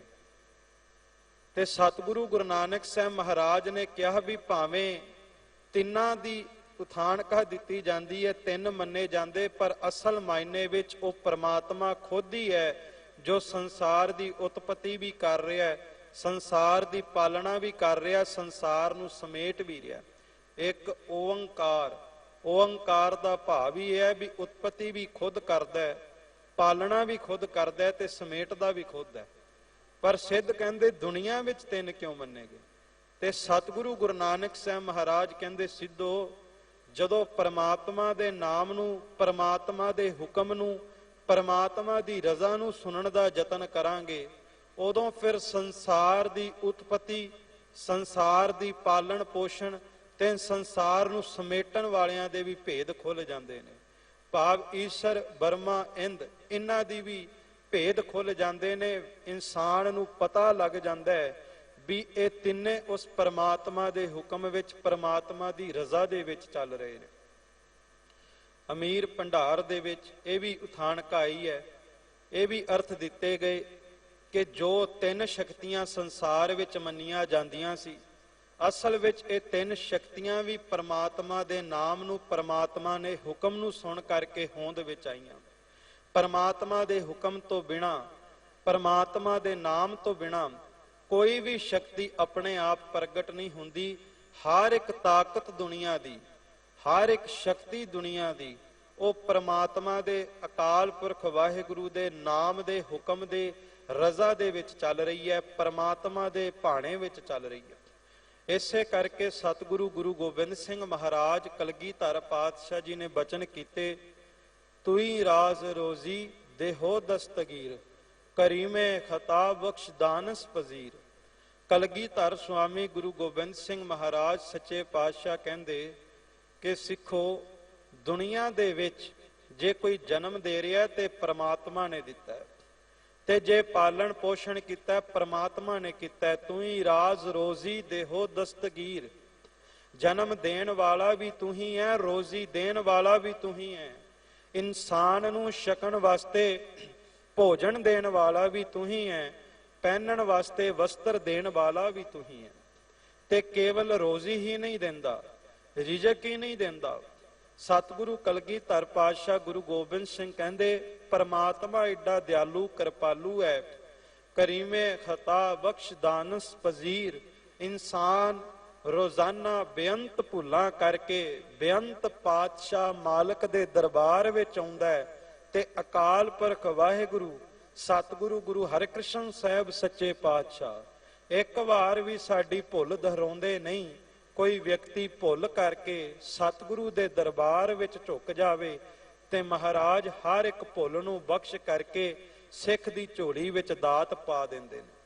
ਅਸੀਂ ਤੇ ਨਿਤ ਭੁੱਲਾ ਕਰਦੇ, ਜੇਤਾ ਸਮੁੰਦ ਸਾਗਰ ਨੀਰ ਭਰਿਆ ਤੇ ਔਗਣ ਹਮਾਰੇ। ਜਿਵੇਂ ਸਮੁੰਦ ਜਿਸ ਤਰ੍ਹਾਂ ਸਾਗਰ ਪਾਣੀ ਦੇ ਨਾਲ ਨੱਕਾ ਨੱਕ ਭਰਿਆ, ਇਸ ਤਰ੍ਹਾਂ ਸਾਡਾ ਜੀਵਨ ਸਾਡੀਆਂ ਭੁੱਲਾਂ ਦੇ ਨਾਲ ਨੱਕਾ ਨੱਕ ਭਰਿਆ ਹੋਇਆ। ਪਰ ਅਕਾਲ ਪੁਰਖ ਵਾਹਿਗੁਰੂ ਪਰਮਾਤਮਾ ਏਡਾ ਦਿਆਲੂ ਕਿਰਪਾਲੂ ਹੈ, ਸਾਨੂੰ ਰੋਜ਼ੀ ਦਿੰਦਾ ਹੈ, ਰਿਜ਼ਕ ਦਿੰਦਾ ਹੈ, ਸਾਡੀਆਂ ਭੁੱਲਾਂ ਬਖਸ਼ਦਾ ਹੈ। ਕਲਗੀਧਰ ਜੀ ਕਹਿੰਦੇ ਕੇਵਲ ਭੁੱਲਾਂ ਬਖਸ਼ਦਾ ਹੀ ਨਹੀਂ, ਸਾਡੀਆਂ ਭੁੱਲਾਂ ਬਖਸ਼ ਕਰਕੇ ਸਾਡੀ ਬਾਹ ਪਕੜ ਕਰਕੇ ਫਿਰ ਉਸ ਖੁਦਾ ਦੀ ਪਰਮਾਤਮਾ ਆਪਣੀ ਹੀ ਕਚਹਿਰੀ ਵਿੱਚ ਸਾਡੀ ਬੰਦ ਖਲਾਸੀ ਵੀ ਕਰ ਦਿੰਦਾ ਹੈ, ਲੇਖਾ ਜੋਖਾ ਵੀ ਪਾੜ ਦਿੰਦਾ ਹੈ। ਸਤਿਗੁਰੂ ਗੁਰੂ ਗ੍ਰੰਥ ਸਾਹਿਬ ਮਹਾਰਾਜ ਜੀ ਦੇ ਪਾਕ ਬੋਲ ਆਪਾਂ ਸਰਵਣ ਕਰਦੇ ਹਾਂ। ਜੈਸਾ ਸਤਿਗੁਰ ਸੁਣੀਦਾ ਤੈਸੋ ਹੀ ਮੈਂ ਡੀਠ, ਵਿਛੜਿਆ ਮੇਲੇ ਪ੍ਰਭੂ ਹਰ ਦਰਗਹ ਕਾ ਬਾਸੀਠ। ਕਿ ਜੋ ਸਤਿਗੁਰੂ ਦੀ ਮੈਂ ਵਡਿਆਈ ਸੁਣੀ ਹੈ ਨਾ, ਕਿ ਸਤਿਗੁਰੂ ਬੰਦ ਖਲਾਸੀ ਕਰਦਾ, ਸਤਿਗੁਰੂ ਮੁਕਤੀ ਕਰਦਾ, ਸਤਿਗੁਰੂ ਜੀਵਾਂ ਦੇ ਦੁੱਖ ਦੂਰ ਕਰਦਾ, ਮੈਂ ਅਸਲ ਮਾਇਨੇ ਵਿੱਚ ਉਸ ਸਤਿਗੁਰੂ ਨੂੰ ਉਸੇ ਰੂਪ ਦੇ ਵਿੱਚ ਵੇਖ ਵੀ ਲਿਆ। ਵਿਛੜਿਆ ਮੇਲੇ ਪ੍ਰਭੂ ਹਰ ਦਰਗਹ ਕਾ ਬਸੀਠ। ਕਹਿੰਦੇ ਜਿਹੜੇ ਪ੍ਰਮਾਤਮਾ ਤੋਂ ਵਿਛੜ ਜਾਂਦੇ ਨੇ, ਪਰਮਾਤਮਾ ਤੋਂ ਵਿਛੋੜਾ ਪੈ ਜਾਂਦਾ ਹੈ ਜਿਨ੍ਹਾਂ ਜੀਵ ਆਤਮਾਵਾਂ ਦਾ, ਇਹ ਸਤਿਗੁਰੂ ਏਡਾ ਦਿਆਲੂ ਕਿਰਪਾਲੂ ਹੈ, ਇਹ ਬਸੀਠ ਬਣ ਜਾਂਦਾ ਹੈ। ਬਸੀਠ ਤੋਂ ਭਾਵ ਹੈ ਵਕੀਲ ਬਣ ਜਾਂਦਾ ਹੈ। ਕਿਸੇ ਤੇ ਮੁਕੱਦਮਾ ਹੋਵੇ, ਵਕੀਲ ਮੁਕੱਦਮਾ ਲੜਦੇ ਨੇ, ਕਹਿੰਦੇ ਇਨਸਾਨ ਤੇ ਭੁੱਲਾਂ ਦੇ ਬੇਅੰਤ ਮੁਕੱਦਮੇ ਚੱਲਦੇ, ਇਹ ਸਤਿਗੁਰੂ ਏਡਾ ਦਿਆਲੂ ਕਿਰਪਾਲੂ ਹੈ, ਸਾਡਾ ਬਸੀਠ ਸਾਡਾ ਵਕੀਲ ਬਣ ਕੇ ਸਾਡਾ ਮੁਕੱਦਮਾ ਲੜਦਾ ਹੈ ਤੇ ਸਾਡੀਆਂ ਭੁੱਲਾਂ ਬਖਸ਼ਵਾ ਦਿੰਦਾ ਹੈ। ਪਰਮਾਤਮਾ ਸਾਡੀਆਂ ਭੁੱਲਾਂ ਬਖਸ਼ ਦਿੰਦਾ। ਸੋ ਸਤਿਗੁਰੂ ਗੁਰੂ ਨਾਨਕ ਸਾਹਿਬ ਮਹਾਰਾਜ ਕਹਿੰਦੇ ਪਰਮਾਤਮਾ ਦੇ ਨਾਮ ਨੂੰ, ਪਰਮਾਤਮਾ ਦੇ ਹੁਕਮ ਨੂੰ ਸੁਣ ਕਰਕੇ ਹੀ ਸੰਸਾਰ ਦੀ ਉਤਪਤੀ, ਸੰਸਾਰ ਦੀ ਪਾਲਣ ਪੋਸ਼ਣ, ਸੰਸਾਰ ਨੂੰ ਸਮੇਟਣ ਦੇ ਭੇਦ ਖੁੱਲ੍ਹਦੇ ਹਨ।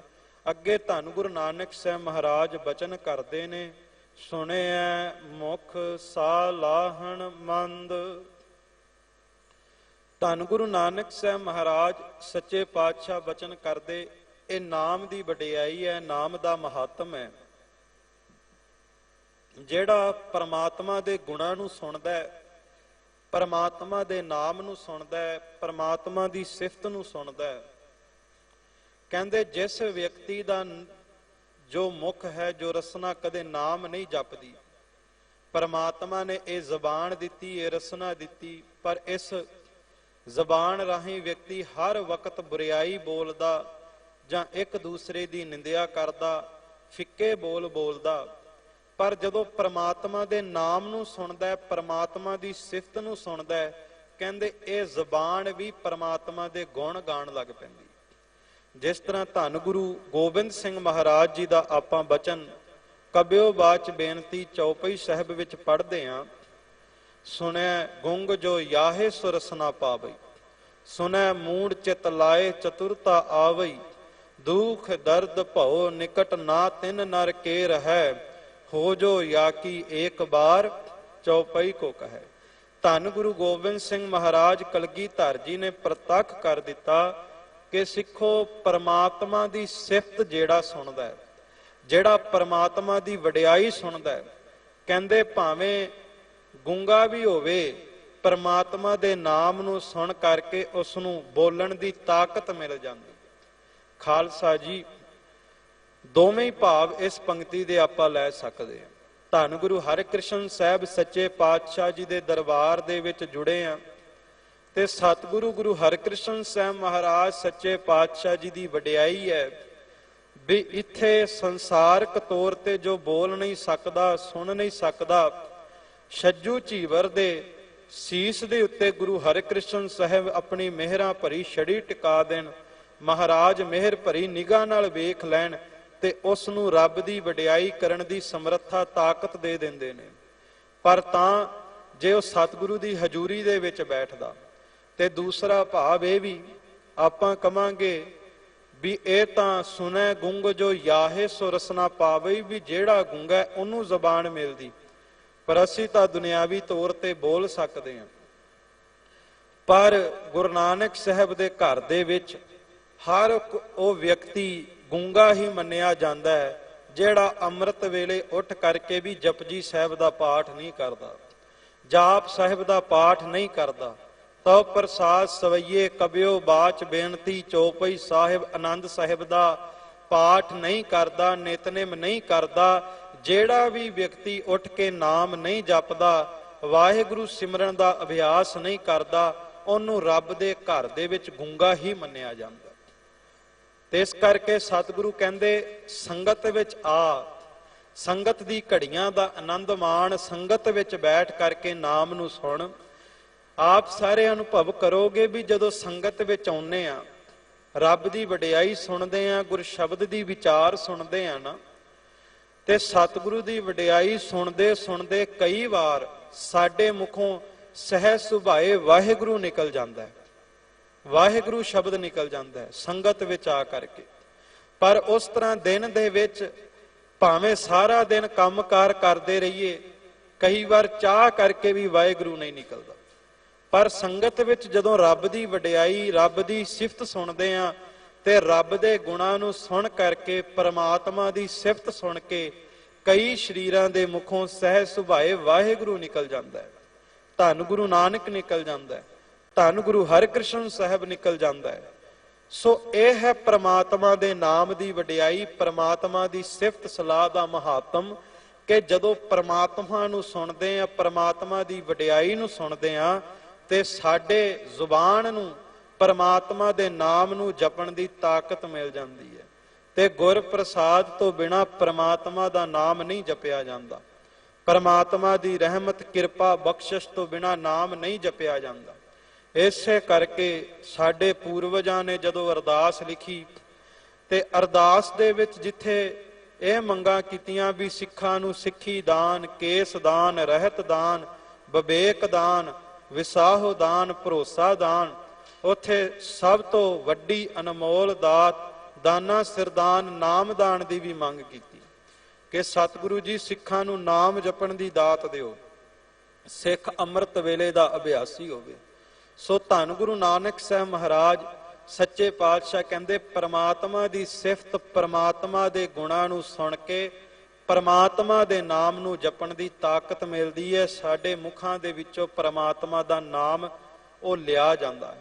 ਇਤਿਹਾਸ ਦੇ ਵਿੱਚ ਮਿਲਦਾ, ਭਾਈ ਲਹਿਣਾ ਜੀ ਨੇ ਵੀ ਗੁਰਸਿੱਖ ਪਾਸੋਂ ਸਤਿਗੁਰੂ ਗੁਰੂ ਨਾਨਕ ਸਾਹਿਬ ਮਹਾਰਾਜ ਸੱਚੇ ਪਾਤਸ਼ਾਹ ਜੀ ਦੀ ਅੰਮ੍ਰਿਤ ਬਾਣੀ ਸੁਣੀ। ਅੰਮ੍ਰਿਤ ਬਾਣੀ ਸੁਣ ਕਰਕੇ ਗੁਰੂ ਨਾਨਕ ਸਾਹਿਬ ਮਹਾਰਾਜ ਪ੍ਰਤੀ ਪ੍ਰੇਮ ਜਾਗਿਆ, ਤੇ ਖੁਦ ਸਤਿਗੁਰੂ ਗੁਰੂ ਨਾਨਕ ਸਾਹਿਬ ਮਹਾਰਾਜ ਸੱਚੇ ਪਾਤਸ਼ਾਹ ਜੀ ਦੇ ਦੀਦਾਰਿਆਂ ਵਾਸਤੇ ਗਏ। ਤੇ ਵੇਖੋ ਜਿਸ ਵਕਤ ਸਤਿਗੁਰੂ ਗੁਰੂ ਨਾਨਕ ਸਾਹਿਬ ਸੱਚੇ ਪਾਤਸ਼ਾਹ ਜੀ ਦੇ ਦੀਦਾਰਿਆਂ ਲਈ ਗਏ, ਭਾਈ ਲਹਿਣਾ ਜੀ ਉਹ ਘੋੜੇ ਤੇ ਸਵਾਰ ਹੋ ਕਰਕੇ ਗਏ। ਸਤਿਗੁਰੂ ਗੁਰੂ ਨਾਨਕ ਸਾਹਿਬ ਮਹਾਰਾਜ ਸੱਚੇ ਪਾਤਸ਼ਾਹ ਜੀ ਰਸਤੇ ਵਿੱਚ ਮਿਲ ਗਏ, ਤੇ ਸਤਿਗੁਰੂ ਗੁਰੂ ਨਾਨਕ ਸਾਹਿਬ ਤੋਂ ਹੀ ਭਾਈ ਲਹਿਣਾ ਜੀ ਗੁਰੂ ਨਾਨਕ ਸਾਹਿਬ ਦਾ ਪਤਾ ਪੁੱਛਦੇ ਨੇ। ਤੇ ਸਤਿਗੁਰੂ ਗੁਰੂ ਨਾਨਕ ਸਾਹਿਬ ਮਹਾਰਾਜ ਮੁਸਕਰਾ ਕੇ ਕਹਿੰਦੇ, ਪੁਰਖਾ ਮੈਂ ਤੈਨੂੰ ਲੈ ਚੱਲਾਂਗਾ, ਆ ਘੋੜੇ ਦੀਆਂ ਲਗਾਮਾਂ ਮੈਨੂੰ ਪਕੜਾ ਦੇ। ਤੇ ਭਾਈ ਲਹਿਣਾ ਜੀ ਨੇ ਘੋੜੇ ਦੀਆਂ ਲਗਾਮਾਂ ਉਹ ਗੁਰੂ ਨਾਨਕ ਸਾਹਿਬ ਦੇ ਹੱਥਾਂ ਵਿੱਚ ਦੇ ਦਿੱਤੀ। ਇੱਥੋਂ ਇਹ ਸਿੱਖਿਆ ਵੀ ਬੜੀ ਵੱਡੀ ਮਿਲੀ ਵੀ ਗੁਰੂ ਨਾਨਕ ਦਾ ਪਤਾ ਉਹਨੂੰ ਹੀ ਮਿਲ ਸਕਦਾ ਹੈ ਜਿਹੜਾ ਆਪਣੇ ਮਨ ਰੂਪੀ ਘੋੜੇ ਦੀਆਂ ਲਗਾਮਾਂ ਉਹ ਗੁਰੂ ਨੂੰ ਸਮਰਪਿਤ ਕਰ ਦਿੰਦਾ। ਜਦੋਂ ਤੱਕ ਮਨ ਰੂਪੀ ਘੋੜੇ ਦੀਆਂ ਲਗਾਮਾਂ ਸਤਿਗੁਰੂ ਦੇ ਹੱਥਾਂ ਵਿੱਚ ਨਹੀਂ ਦਿੰਦਾ, ਇਹ ਮਨ ਉਦੋਂ ਤੱਕ ਦੁਨੀਆ ਵਿੱਚ ਹੀ ਭੱਜਦਾ ਰਹਿੰਦਾ। ਮਨੁਆ ਦਹਿ ਦਿਸਤਾਵ ਦਾ ਉਹ ਕੈਸੇ ਹਰ ਗੁਣ ਗਾਵੇ। ਉਦੋਂ ਤੱਕ ਮਨ ਰੂਪੀ ਘੋੜਾ ਬਾਹਰ ਰੂਪੀ ਦੌੜਾਂ ਹੀ ਦੌੜਦਾ, ਪਰ ਜਦੋਂ ਘੋੜੇ ਦੀਆਂ ਮਨ ਰੂਪੀ ਘੋੜੇ ਦੀਆਂ ਲਗਾਮਾਂ ਗੁਰੂ ਨੂੰ ਦੇ ਦਿੰਨੇ, ਫਿਰ ਇਹ ਮਨ ਵੇਚੈ ਸਤਿਗੁਰ ਕੈ ਪਾਸ, ਤਿਸ ਸੇਵਕ ਕੇ ਕਾਰਜ ਰਾਸ। ਜਦੋਂ ਮਨ ਗੁਰੂ ਨੂੰ ਵੇਚ ਦਿੰਨੇ ਆ, ਉਦੋਂ ਹੀ ਸਾਡੇ ਕਾਰਜ ਰਾਸ ਹੁੰਦੇ ਨੇ।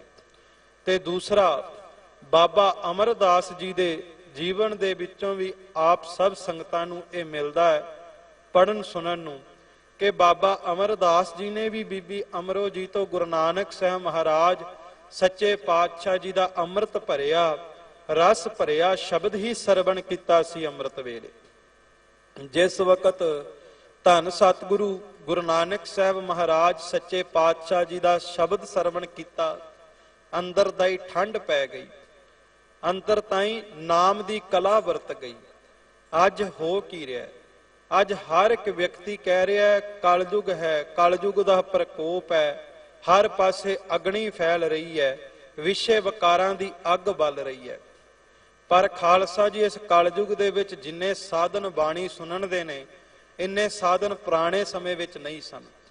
ਅੱਜ ਕੋਈ ਵੀ ਸੱਜਣ ਆਪਣੇ ਕਾਰੋਬਾਰ ਵੀ ਕਰਦਾ ਹੋਵੇ, ਦੁਕਾਨ ਤੇ ਬੈਠਾ ਹੋਵੇ, ਘਰ ਵਿੱਚ ਬੈਠਾ ਹੋਵੇ, ਸਾਰਾ ਦਿਨ ਸੱਚਖੰਡ ਸ੍ਰੀ ਹਰਿਮੰਦਰ ਸਾਹਿਬ ਤੋਂ ਜਾਂ ਉਸ ਤਰ੍ਹਾਂ ਵੀ ਗੁਰਬਾਣੀ ਦੀਆਂ ਰਿਕਾਰਡਿੰਗ ਉਹ ਮੋਬਾਈਲ ਫੋਨਾਂ ਤੇ ਸੁਣਨ ਨੂੰ ਮਿਲ ਜਾਂਦੀਆਂ। ਜੇ ਸਿੱਖ ਸ਼ਰਧਾ ਭਾਵਨਾ ਧਾਰ ਕੇ ਸੁਣਨ ਦਾ ਚਾਹਵਾਨ ਹੋਵੇ, ਭਾਵੇਂ ਸਾਰਾ ਦਿਨ ਸਾਰੀ ਰਾਤ ਗੁਰਬਾਣੀ ਸੁਣੀ ਜਾਵੇ ਤੇ ਗੁਰਬਾਣੀ ਦੇ ਕੀਰਤਨ ਦਾ ਖਜ਼ਾਨਾ ਨਹੀਂ ਮੁੱਕਦਾ। ਸੋ ਇਨ੍ਹਾਂ ਕਲਯੁਗ ਦੇ ਵਿੱਚ ਸਾਧਨ ਬੜੇ ਨੇ ਭਗਤੀ ਦੇ, ਪਰ ਸਾਡਾ ਮਨ ਬੇਈਮਾਨ ਹੋ ਗਿਆ, ਮਨ ਆਲਸੀ ਹੋ ਗਿਆ, ਦਰਿਦਰੀ ਹੋ ਗਿਆ। ਪਰ ਜੇ ਪ੍ਰੇਮ ਭਾਵਨਾ ਦੇ ਨਾਲ ਸ਼ਬਦ ਨੂੰ ਸੁਣਾਂਗੇ, ਕੀਰਤਨ ਨੂੰ ਸੁਣਾਂਗੇ, ਤੇ ਸੱਚ ਜਾਣਿਓ ਜਿੱਥੇ ਅੰਦਰ ਠੰਡ ਵਰਤੇਗੀ, ਸਾਡੇ ਘਰਾਂ ਦੇ ਵਿੱਚ ਵੀ ਨਾਮ ਦੀ ਕਲਾ ਵਰਤੇਗੀ। ਕਈ ਗੁਰਸਿੱਖ ਇਹ ਯਤਨ ਕਰਦੇ ਵੀ ਨੇ, ਤੇ ਜਿਹੜੇ ਨਹੀਂ ਕਰਦੇ ਉਹਨਾਂ ਨੂੰ ਵੀ ਕਰਨਾ ਚਾਹੀਦਾ ਵੀ ਇੱਕ ਤਾਂ ਰੋਜ਼ਾਨਾ ਅੰਮ੍ਰਿਤ ਵੇਲੇ ਉੱਠ ਕਰਕੇ ਆਪਣੇ ਪਰਿਵਾਰ ਨਾਲ ਬੈਠ ਕੇ ਵਾਹਿਗੁਰੂ ਗੁਰਮੰਤਰ ਦਾ ਅਭਿਆਸ ਜ਼ਰੂਰ ਕਰਨਾ ਚਾਹੀਦਾ। ਦੂਸਰਾ, ਜਿੱਥੇ ਸਾਰੇ ਪਰਿਵਾਰ ਨਾਲ ਬੈਠ ਕੇ ਆਪਾਂ ਆਪਣੇ ਘਰ ਦੀ ਤਰੱਕੀ ਬਾਰੇ, ਕਾਰੋਬਾਰ ਦੀ ਤਰੱਕੀ ਬਾਰੇ ਵਿਚਾਰਾ ਕਰਦੇ ਹਾਂ, ਹੈਰਾਨੀ ਦੀ ਗੱਲ ਹੈ ਸੰਸਾਰਿਕ ਪੱਧਰ ਤੇ ਤਰੱਕੀ ਕਰਨ ਵਾਸਤੇ ਇਨਸਾਨ ਆਪਣੇ ਧੀਆਂ ਪੁੱਤਰਾਂ ਨਾਲ ਬੈਠਦਾ ਹੈ, ਪਰਿਵਾਰ ਦੇ ਜੀਆਂ ਨਾਲ ਬੈਠਦਾ ਹੈ।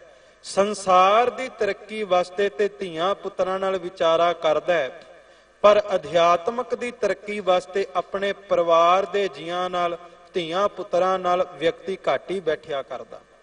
ਪਰ ਯਤਨ ਕਰਨਾ ਚਾਹੀਦਾ ਹੈ ਕਿ ਆਪਣੇ ਪਰਿਵਾਰ ਦੇ ਜੀਆਂ ਨਾਲ, ਬੱਚਿਆਂ ਦੇ ਨਾਲ, ਧੀਆਂ ਪੁੱਤਰਾਂ ਨਾਲ ਬੈਠ ਕਰਕੇ ਨਿਤਨੇਮ ਕਰੇ। ਉਸ ਤੋਂ ਬਾਅਦ ਫਿਰ ਘਰ ਦੇ ਵਿੱਚ ਭਾਵੇਂ ਸਾਰਾ ਦਿਨ ਗੁਰਬਾਣੀ ਦਾ ਕੀਰਤਨ ਸੁਣੀ ਜਾਵੇ, ਮਿੱਠੀ ਮਿੱਠੀ ਆਵਾਜ਼ ਦੇ ਵਿੱਚ ਗੁਰਬਾਣੀ ਦੇ ਕੀਰਤਨ ਦੀ ਧੁਨੀ ਚੱਲਦੀ ਰਵੇ, ਤੇ ਘਰ ਦੇ ਵਿੱਚ ਵੀ ਸਦਾ ਆਨੰਦ ਬਣਿਆ ਰਹਿੰਦਾ, ਖੇੜਾ ਬਣਿਆ ਰਹਿੰਦਾ, ਘਰ ਦਾ ਮਾਹੌਲ ਚੇਂਜ ਹੋ ਜਾਂਦਾ, ਵਾਈਬ੍ਰੇਸ਼ਨ ਚੇਂਜ ਹੋ ਜਾਂਦੀਆਂ। ਸੋ ਇਹ ਗੁਰਬਾਣੀ ਨੂੰ, ਕੀਰਤਨ ਨੂੰ, ਪਰਮਾਤਮਾ ਦੇ ਨਾਮ ਨੂੰ ਸੁਣਨ ਦਾ ਮਹੱਤਵ ਹੈ ਵੀ ਜਿਹੜਾ ਨਾਮ ਸੁਣਦਾ ਹੈ ਉਹਦੇ ਅੰਦਰ ਨਾਮ ਦੀ ਠੰਡ ਜ਼ਰੂਰ ਵਰਤਦੀ ਹੈ, ਉਹੀ ਗੁਰੂ ਤੱਕ ਪਹੁੰਚਦਾ ਹੈ। ਜਿਵੇਂ ਭਾਈ ਲਹਿਣਾ ਜੀ ਪਹੁੰਚੇ, ਜਿਵੇਂ ਬਾਬਾ ਅਮਰਦਾਸ ਜੀ ਪਹੁੰਚੇ, ਜਿਸ ਤਰ੍ਹਾਂ ਭਾਈ ਬਿਧੀ ਚੰਦ ਜੀ ਨੇ ਭਾਈ ਅਦਲੀਆ ਜੀ ਤੋਂ ਗੁਰੂ ਅਰਜਨ ਦੇਵ ਸੱਚੇ ਪਾਤਸ਼ਾਹ ਜੀ ਦੀ ਵਡਿਆਈ ਸਰਵਣ ਕੀਤੀ, ਤੇ ਬਾਬਾ ਬਿਧੀ ਚੰਦ ਜੀ ਭਾਈ ਅਦਲੀਆ ਜੀ ਤੋਂ ਸਤਿਗੁਰੂ ਦੀ ਵਡਿਆਈ ਸੁਣ ਕਰਕੇ ਗੁਰੂ ਅਰਜਨ ਦੇਵ ਜੀ ਦੇ ਦਰਬਾਰ ਵਿੱਚ ਪਹੁੰਚੇ। ਤੇ ਜਦੋਂ ਸਤਿਗੁਰੂ ਦੀ ਵਡਿਆਈ ਸੁਣੀ ਭਾਈ ਅਦਲੀਆ ਜੀ ਤੋਂ, ਤੇ ਗੁਰੂ ਦਰਬਾਰ ਵਿੱਚ ਆ ਕਰਕੇ ਗੁਰੂ ਦੀ ਸੇਵਾ ਕੀਤੀ।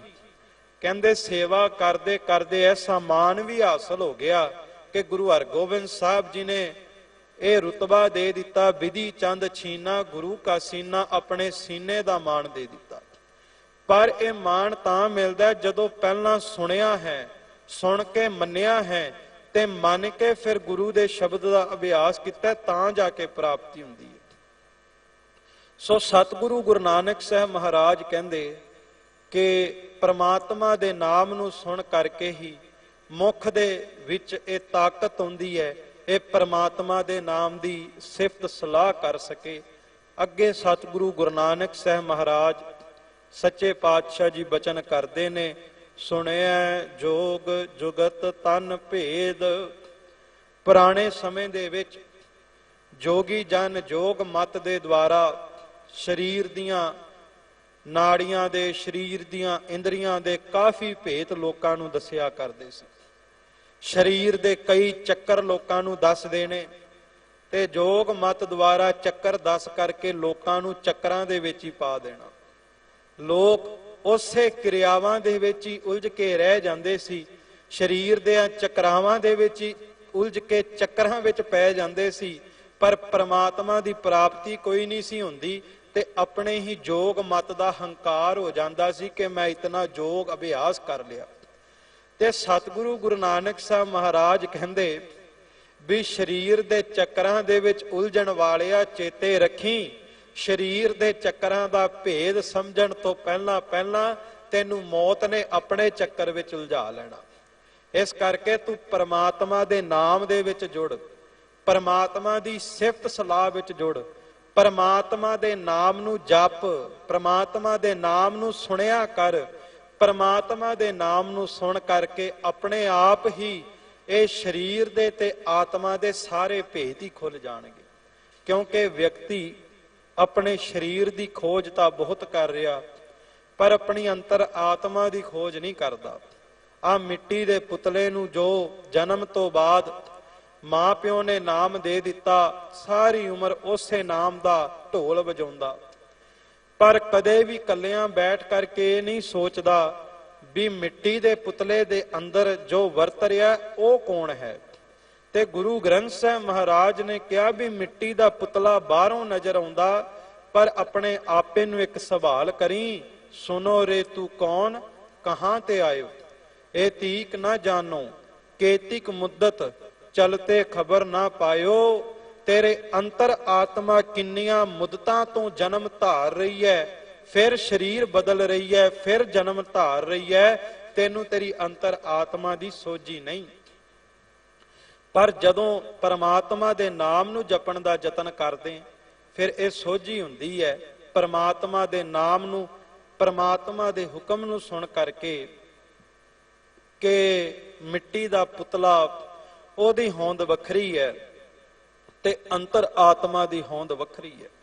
ਸਰੀਰ ਵੱਖਰਾ ਹੈ, ਆਤਮਾ ਵੱਖਰੀ ਹੈ। ਸਰੀਰ ਨੇ ਮਿੱਟੀ ਵਿੱਚ ਮਿੱਟੀ ਹੋ ਜਾਣਾ ਹੈ, ਪਰ ਅੰਤਰ ਆਤਮਾ ਨੇ ਜੇ ਰਹਿੰਦੇ ਸਮੇਂ ਵਿੱਚ ਨਾਮ ਨਹੀਂ ਜਪਿਆ ਤੇ ਅੰਤਰ ਆਤਮਾ ਭਟਕੇਗੀ, ਤੇ ਜੇ ਰਹਿੰਦੇ ਸਮੇਂ ਵਿੱਚ ਨਾਮ ਜਪਿਆ, ਸਵਾਸਾਂ ਨੂੰ ਸਫਲਾ ਕੀਤਾ, ਤੇ ਆਤਮਾ ਪਰਮ ਆਤਮਾ ਵਿੱਚ ਜਾ ਕੇ ਜ਼ਰੂਰ ਮਿਲੇਗੀ, ਉਸ ਪਰਮ ਜੋਤੀ ਵਿੱਚ ਮਿਲੇਗੀ। ਤੇ ਜਦੋਂ ਪਰਮ ਜੋਤੀ ਵਿੱਚ ਮਿਲੇਗੀ ਤਾਂ ਜਾ ਕਰਕੇ ਇਹ ਯਾਤਰਾ ਸੰਪੂਰਨ ਹੋਵੇਗੀ। ਜੋਤੀ ਜੋਤ ਰਲੀ ਸੰਪੂਰਨ ਥੀਆ ਰਾਮ, ਤਾਂ ਸੰਪੂਰਨ ਹੋਵੇਗੀ ਜੇ ਆਤਮਾ ਦੀ ਜੋਤ ਪਰਮ ਆਤਮਾ ਦੇ ਵਿੱਚ ਮਿਲ ਜਾਵੇਗੀ। ਸੋ ਇਸ ਕਰਕੇ ਸਤਿਗੁਰੂ ਕਹਿੰਦੇ ਵੀ ਨਾਮ ਨੂੰ ਸੁਣ ਕਰਕੇ ਆਪਣੇ ਆਪ ਹੀ ਇਹ ਸਰੀਰ ਦੇ ਸਾਰੇ ਭੇਦ, ਸਾਰੀਆਂ ਜੁਗਤੀਆਂ ਦੀ ਸੋਝੀ ਹੋ ਜਾਂਦੀ ਹੈ, ਭੇਦ ਖੁੱਲ ਜਾਂਦੇ ਨੇ। ਜਦੋਂ ਰੋਜ਼ਾਨਾ ਪ੍ਰਮਾਤਮਾ ਦੇ ਨਾਮ ਨੂੰ ਸੁਣਦੇ, ਜਪਜੀ ਸਾਹਿਬ ਦੇ ਵਿੱਚ ਇੱਕ ਹੋਰ ਬਚਨ ਸਤਿਗੁਰੂ ਗੁਰੂ ਨਾਨਕ ਸਾਹਿਬ ਦਾ ਵੀ ਆਉਂਦਾ ਹੈ, ਗਾਵੀਐ ਸੁਣੀਐ ਮਨ ਰੱਖੀਐ ਪਾਓ। ਸਤਿਗੁਰੂ ਗੁਰੂ ਨਾਨਕ ਸਾਹਿਬ ਸੱਚੇ ਪਾਤਸ਼ਾਹ ਜੀ ਨੂੰ ਪੁੱਛਿਆ, ਮਹਾਰਾਜ ਪਰਮਾਤਮਾ ਦੇ ਨਾਮ ਨੂੰ ਕਿਸ ਤਰ੍ਹਾਂ ਜਪਿਆ ਜਾਵੇ। ਸਤਿਗੁਰੂ ਗੁਰੂ ਨਾਨਕ ਸਾਹਿਬ ਕਹਿੰਦੇ ਵੀ ਪਰਮਾਤਮਾ ਦੇ ਨਾਮ ਨੂੰ ਜਪਿਆ ਕਰ, ਗਾਇਆ ਕਰ। ਜਦੋਂ ਅੰਮ੍ਰਿਤ ਵੇਲੇ ਉੱਠਣਾ, ਸਿਮਰਨ ਕਰਨਾ ਜਾਂ ਨਿਤਨੇਮ ਕਰਨਾ, ਭੱਜ ਦੌੜ ਦੇ ਵਿੱਚ ਨਿਤਨੇਮ ਨਾ ਕਰੀ। ਇੰਨੇ ਕਿ ਪਿਆਰ ਦੇ ਨਾਲ ਗਾ ਕਰਕੇ ਵਾਹਿਗੁਰੂ ਨੂੰ ਜਪੀ, ਪਿਆਰ ਨਾਲ ਵਾਹਿਗੁਰੂ ਗੁਰੂ ਮੰਤਰ ਗਾਵੀਂ, ਆਪਣੇ ਪਿਆਰੇ ਨੂੰ ਆਵਾਜ਼ਾਂ ਲਾਵੀਂ, ਤਾਂ ਜਾ ਕਰਕੇ ਤੇਰਾ ਜਪਿਆ ਪ੍ਰਵਾਨ ਹੋਵੇਗਾ। ਤੇ ਫਿਰ ਅਭਿਆਸੀ ਗੁਰਸਿੱਖਾਂ ਦੇ ਇਹ ਨੇਮ ਨੇ ਵੀ ਜੇ ਸਿਮਰਨ ਕੀਤਾ, ਵਾਹਿਗੁਰੂ ਸਿਮਰਨ ਦਾ ਅਭਿਆਸ ਕੀਤਾ, ਤੇ ਵਾਹਿਗੁਰੂ ਗੁਰਮੰਤਰ ਦੇ ਅਭਿਆਸ ਤੋਂ ਬਾਅਦ ਇੱਕੋ ਦਮ ਖੜੇ ਨਹੀਂ ਹੋ ਜਾਣਾ, ਬਲਕਿ ਨਾਮ ਦੇ ਅਭਿਆਸ ਤੋਂ ਬਾਅਦ ਕੁਝ ਪਲ ਚੌਂਕੜਾ ਮਾਰ ਕਰਕੇ, ਨੇਤਰ ਬੰਦ ਕਰਕੇ, ਸਾਵਧਾਨ ਇਕਾਗਰ ਚਿਤ ਹੋ ਕਰਕੇ ਜੋ ਜਪਿਆ ਉਸ ਜਪੇ ਹੋਏ ਨੂੰ ਸੁਣਨ ਦਾ ਵੀ ਯਤਨ ਕਰਨਾ। ਗਾਵੀਐ ਸੁਣੀਐ, ਪਹਿਲਾਂ ਗਾਉਣਾ ਹੈ, ਫਿਰ ਗਾ ਕਰਕੇ ਸੁਣਨਾ ਹੈ। ਤੇ ਜੇ ਨਿਤਨੇਮ ਕਰਨਾ ਹੈ ਤੇ ਬਾਣੀ ਵੀ ਇਸ ਤਰ੍ਹਾਂ ਗਾ ਗਾ ਕੇ ਪੜ੍ਹਨੀ ਹੈ ਵੀ ਕੰਨਾਂ ਨੂੰ ਸੁਣਾਈ ਵੀ ਦੇਵੇ। ਅੱਜ ਵਿਅਕਤੀ ਕੀ ਕਰਦਾ ਹੈ, ਭੱਜ ਦੌੜ ਦੇ ਵਿੱਚ ਜਦੋਂ ਨਿਤਨੇਮ ਕਰਦੇ ਆ ਤੇ ਪਹਿਲੀ ਗੱਲ ਤੇ ਪੜ੍ਹ ਕੇ ਨਹੀਂ ਕਰਦੇ, ਜ਼ਿਆਦਾਤਰ ਮੋਬਾਈਲ ਫੋਨਾਂ ਦੇ ਵਿੱਚੋਂ ਨਿਤਨੇਮ ਕਰਦੇ ਤੇ ਰਸਨਾ ਖਾਮੋਸ਼ ਕਰਕੇ, ਜ਼ੁਬਾਨ ਬੰਦ ਕਰਕੇ ਆਪਾਂ ਆਪਣੇ ਅੰਦਰ ਪੜਨ ਦਾ ਯਤਨ ਕਰਦੇ ਆਂ, ਉਂਗਲ ਅਗਾਂਹ ਨੂੰ ਫੇਰੀ ਜਾਂਦੇ ਆਂ, ਪਾਠ ਅਗਾਂਹ ਲੰਘੀ ਜਾਂਦਾ ਹੈ, ਨਾ ਸਾਡੇ ਕੰਨਾਂ ਨੂੰ ਸੁਣਾਈ ਦਿੰਦਾ ਹੈ, ਨਾ ਸਾਡੇ ਮਨ ਨੂੰ ਸੁਣਾਈ ਦਿੰਦਾ ਹੈ। ਇੱਕ ਓੰਕਾਰ ਦਾ ਸ਼ੁਰੂ ਹੋਏ ਦਾ ਪਤਾ ਲੱਗਦਾ ਹੈ, ਅਖੀਰ ਜਿਨੀ ਨਾਮ ਧਿਆਇਆ ਗਏ ਮਸਕਤ ਘਾਲ, ਨਾਨਕ ਤੇ ਮੁਖ ਉਜਲੇ ਕੀਤੀ ਛੁੱਟੀ ਨਾਲ ਦਾ ਹੀ ਪਤਾ ਲੱਗਦਾ ਹੈ। ਪਰ ਵਿਚਕਾਰ ਜੋ ਸਤਿਗੁਰੂ ਦੇ ਬਚਨ ਨੇ ਉਹ ਸੁਣਦੇ ਹੀ ਨਹੀਂ। ਇਸ ਕਰਕੇ ਭਾਈ ਸਾਹਿਬ ਭਾਈ ਵੀਰ ਸਿੰਘ ਜੀ ਨੇ, ਜਾਂ ਜਿਨ੍ਹਾਂ ਨੇ ਜਪਿਆ, ਭਾਈ ਰਣਧੀਰ ਸਿੰਘ ਜੀ, ਬਾਬਾ ਅਤਰ ਸਿੰਘ ਜੀ, ਉਹਨਾਂ ਜਪਣ ਵਾਲਿਆਂ ਨੇ ਇਹੀ ਹਦਾਇਤ ਕੀਤੀ ਵੀ ਇਸ ਤਰ੍ਹਾਂ ਜਪ ਜਿਵੇਂ ਗੁਰੂ ਨਾਨਕ ਤੇਰੇ ਸਾਹਮਣੇ ਹਾਜ਼ਰ ਹੈ। ਤੇ ਜਿਸ ਤਰ੍ਹਾਂ ਆਪਾਂ ਗੱਲਾਂ ਕਰਦੇ ਆਂ ਇੱਕ ਦੂਸਰੇ ਵਿਅਕਤੀ ਦੇ ਨਾਲ, ਇਸ ਤਰ੍ਹਾਂ ਗੁਰੂ ਨਾਲ ਗੱਲਾਂ ਕਰਦੇ ਹੋਏ ਪ੍ਰਮਾਤਮਾ ਦੇ ਨਾਮ ਨੂੰ ਜਪਿਆ ਕਰ, ਬਾਣੀ ਪੜਿਆ ਕਰ। ਗਾਵੀਐ ਸੁਣੀਐ ਮਨ ਰੱਖੀਐ ਭਾਉ, ਭਾਵਨਾ ਧਾਰ ਕੇ ਗਾਇਆ ਕਰ। ਤੇ ਫਿਰ ਗਾਉਣ ਤੋਂ ਬਾਅਦ, ਜਪਣ ਤੋਂ ਬਾਅਦ ਸੁਣਨ ਦਾ ਯਤਨ ਕਰਿਆ ਕਰ। ਸੋ ਅੱਗੇ ਧੰਨ ਗੁਰੂ ਨਾਨਕ ਸਾਹਿਬ ਮਹਾਰਾਜ ਸੱਚੇ ਪਾਤਸ਼ਾਹ ਬਚਨ ਕਰਦੇ ਨੇ, ਸੁਣਿਐ ਸਾਸਤ ਸਿਮਰਤ ਵੇਦ। ਸਤਿਗੁਰੂ ਗੁਰੂ ਨਾਨਕ ਸਾਹਿਬ ਮਹਾਰਾਜ ਸੱਚੇ ਪਾਤਸ਼ਾਹ ਜੀ ਕਹਿੰਦੇ ਕਿ ਨਾਮ ਦੇ ਮਹਾਤਮ ਨੂੰ ਸੁਣਨ ਦਾ ਯਤਨ ਇਤਨਾ ਹੈ ਜਿਤਨਾ 6 ਸ਼ਾਸਤਰਾਂ 27 ਸਿਮਰਤੀਆਂ ਦੇ ਅਧਿਐਨ ਦਾ ਮਹਾਤਮ। ਉਸ ਤੋਂ ਵੀ ਕਈ ਗੁਣਾ ਵੱਧ ਮਹਾਤਮ ਨਾਮ ਨੂੰ ਸੁਣਨ ਦਾ ਹੈ। ਕਿਉਂਕਿ ਕਈ ਵਾਰ ਵਿਅਕਤੀ ਬਾਹਰਲੇ ਗ੍ਰੰਥਾਂ ਦਾ ਅਧਿਐਨ ਜਦੋਂ ਕਰਦਾ, ਭਾਵੇਂ ਧਾਰਮਿਕ ਗ੍ਰੰਥਾਂ ਦਾ ਵੀ ਅਧਿਐਨ ਕਰੇ, ਧਾਰਮਿਕ ਗ੍ਰੰਥਾਂ ਦਾ ਅਧਿਐਨ ਕਰਨ ਤੋਂ ਬਾਅਦ ਹਰ ਇੱਕ ਦੇ ਅੰਦਰ ਹੁੰਦਾ ਹੈ ਕਿ ਮੈਂ ਜਲਦੀ ਤੋਂ ਜਲਦੀ ਜੋ ਪੜ੍ਹਿਆ ਹੈ, ਜੋ ਅਧਿਐਨ ਕੀਤਾ ਹੈ, ਉਹ ਲੋਕਾਂ ਦੇ ਇਕੱਠ ਵਿੱਚ ਜਾ ਕਰਕੇ ਲੋਕਾਂ ਨੂੰ ਸੁਣਾ ਕੇ ਲੋਕਾਂ ਤੇ ਆਪਣਾ ਪ੍ਰਭਾਵ ਬਣਾਵਾਂ। ਪਰ ਧਾਰਮਿਕ ਗ੍ਰੰਥਾਂ ਦੇ ਅਧਿਐਨ ਤੋਂ ਬਾਅਦ ਉਹਨਾਂ ਗ੍ਰੰਥਾਂ ਦੇ ਸਾਰ ਤੱਤ ਨੂੰ ਆਪਣੇ ਜੀਵਨ ਦੇ ਵਿੱਚ ਕਮਾਉਣਾ, ਇਹ ਕਿਸੇ ਵਿਰਲੇ ਦੇ ਹਿੱਸੇ ਵਿੱਚ ਆਉਂਦਾ। ਸੋ ਸਤਿਗੁਰੂ ਗੁਰੂ ਨਾਨਕ ਸਾਹਿਬ ਮਹਾਰਾਜ ਕਹਿੰਦੇ, ਜੇ ਨਾਮ ਦੇ ਮਹਾਤਮ ਨੂੰ ਕੋਈ ਸੁਣੇ, ਪਰਮਾਤਮਾ ਦੇ ਗੁਣਾਂ ਨੂੰ ਸੁਣੇ, ਪਰਮਾਤਮਾ ਦੀ ਸਿਫਤ ਸਲਾਹ ਸੁਣੇ, ਕਹਿੰਦੇ ਸ਼ਾਸਤਰਾਂ ਸਿਮਰਤੀਆਂ ਦੇ ਅਧਿਐਨ ਦੇ ਮਹਾਤਮ ਤੋਂ ਕਈ ਗੁਣਾ ਵੱਧ ਮਹਾਤਮ ਮਿਲਦਾ ਪਰਮਾਤਮਾ ਦੇ ਨਾਮ ਨੂੰ ਸੁਣ ਕੇ। ਵੇਖੋ ਸਾਧ ਸੰਗਤ ਜੀ, ਜਿਹੜੀਆਂ ਵਿਦਿਆ ਕਈ ਸਾਲਾਂ ਬੱਧੀ ਤਪੱਸਿਆ ਕਰਨ ਤੋਂ ਬਾਅਦ ਮਿਲਦੀਆਂ, ਉਹ ਕੇਵਲ ਇੱਕ ਵਾਰ ਵਾਹਿਗੁਰੂ ਗੁਰਮੰਤਰ ਕਹਿਣ ਤੇ ਹੀ ਉਹਨਾਂ ਵੱਡਾ ਮਹਾਤਮ ਮਿਲ ਜਾਂਦਾ। ਇੱਕ ਵਾਰ ਸਾਰੀ ਪ੍ਰੇਮ ਸਹਿਤ ਆਖੋ ਸਤਨਾਮ ਸ਼੍ਰੀ। ਕਿੰਨਾ ਵੱਡਾ ਮਹਾਤਮ ਗੁਰੂ ਨਾਨਕ ਸਾਹਿਬ ਮਹਾਰਾਜ ਨੇ ਵਾਹਿਗੁਰੂ ਗੁਰਮੰਤਰ ਵਿੱਚ ਭਰ ਦਿੱਤਾ। ਇਸੇ ਕਰਕੇ ਗੁਰੂ ਗੋਬਿੰਦ ਸਿੰਘ ਮਹਾਰਾਜ ਸੱਚੇ ਪਾਤਸ਼ਾਹ ਜੀ ਨੇ ਬਚਨ ਕੀਤੇ, ਕਲਪ ਕਲਪ ਪ੍ਰਤ ਅਕਸ਼ਰ ਕਹੀ, ਸ਼੍ਰੀ ਗੁਰੂ ਨਾਨਕ ਜਪਿਓ ਸਹੀ, ਸਾ ਮੰਤਰ ਪ੍ਰਭ ਖਾਲ ਸਹਿਦੀਨਾ, ਵਾਹਿਗੁਰੂ ਪਦ ਪਾਵਨ ਕੀਨਾ। ਗੁਰੂ ਗੋਬਿੰਦ ਸਿੰਘ ਮਹਾਰਾਜ ਕਹਿੰਦੇ, ਸਿੱਖਾ, ਇਹ ਜੋ ਵਾਹਿਗੁਰੂ ਗੁਰਮੰਤਰ ਖਾਲਸੇ ਦੀ ਝੋਲੀ ਵਿੱਚ ਪਾਇਆ, ਇਹ ਕੋਈ ਸੰਸਾਰ ਦੇ ਮਾਮੂਲੀ ਜਿਹੇ ਅੱਖਰ ਨਹੀਂ। ਚੇਤੇ ਰੱਖੀ, ਇਸੇ ਵਾਹਿਗੁਰੂ ਗੁਰਮੰਤਰ ਨੂੰ, ਇਸੇ ਸਤ ਕਰਤਾਰ ਦੀ ਸਤਨਾਮ ਵਾਹਿਗੁਰੂ ਦੀ ਧੁਨੀ ਨੂੰ ਧੰਨ ਗੁਰੂ ਨਾਨਕ ਸਾਹਿਬ ਮਹਾਰਾਜ ਸੱਚੇ ਪਾਤਸ਼ਾਹ ਜੀ ਨੇ ਰਾਵੀ ਦਰਿਆ ਦੇ ਕਿਨਾਰੇ ਤੇ ਬੈਠ ਕਰਕੇ ਜਪਿਆ ਹੈ। ਰੇਤ ਅਕ ਆਹਾਰ ਕਰ, ਰੋੜਾਂ ਦੀ ਗੁਰ ਕਰੀ ਵਛਾਈ, ਭਾਰੀ ਕਰੀ ਤਪੱਸਿਆ, ਵੱਡੇ ਭਾਗ ਹਰ ਸਿਉ ਬਣਾਈ। ਰਾਵੀ ਦਰਿਆ ਦੇ ਕਿਨਾਰੇ ਤੇ ਸਤਿਗੁਰੂ ਗੁਰੂ ਨਾਨਕ ਸਾਹਿਬ ਮਹਾਰਾਜ ਨੇ ਵੀ ਇਸੇ ਵਾਹਿਗੁਰੂ ਗੁਰਮੰਤਰ ਦੀ ਧੁਨੀ ਨੂੰ ਛੇੜਿਆ, ਵਾਹਿਗੁਰੂ ਸਿਮਰਨ ਨੂੰ ਜਪਿਆ।